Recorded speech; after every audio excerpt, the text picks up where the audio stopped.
Денсаулық сақтау министрлігінің 2017 жылдың 6 маусымында шыққан 395 бұйрығы бойынша егу қабылдау баланың аурудың алдын алу шарасы екендігін түсіндіреді. Өкінішке орай көптеген ата-аналар балаларына егу қабылдауға қарсы болып жатады. Бұл бүгінгінің өзекті мәселесінің бірі болып отыр. Профилактическая медицина, да, это самая такая важная часть.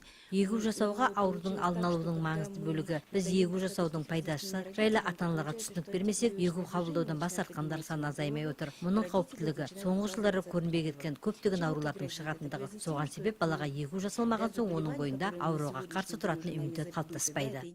Ата-аналар түрлі жөлеумен балаларына егу қабылдауын бас тартып жатады. Соның бірі баласының аурушаңдығы. Мамандар иммунитеті төмен осындай балаларға алдымен егу жасау қажеттігін айтады.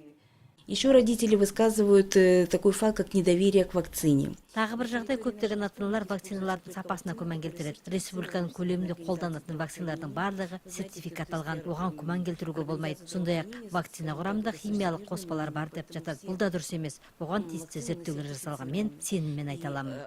Дәрігер мамандары егу қабылдамау баланың денсаулығы үшін қауіпті екендігін ескертті. Сондықтан ата-аналарға ойланып дұрыс шешім қабылдау қажет деп отыр.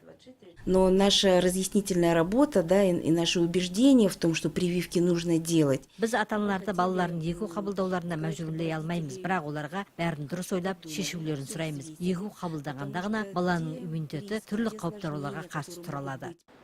Мамандар балаңызды түрлі аурудан сақтаудың бірден-бір жолы егу қабылдау екендігін ескертіп отыр. Олай болса бұл мәселеге ата-аналар ерекше мән беруі тиіс деп ойлаймыз.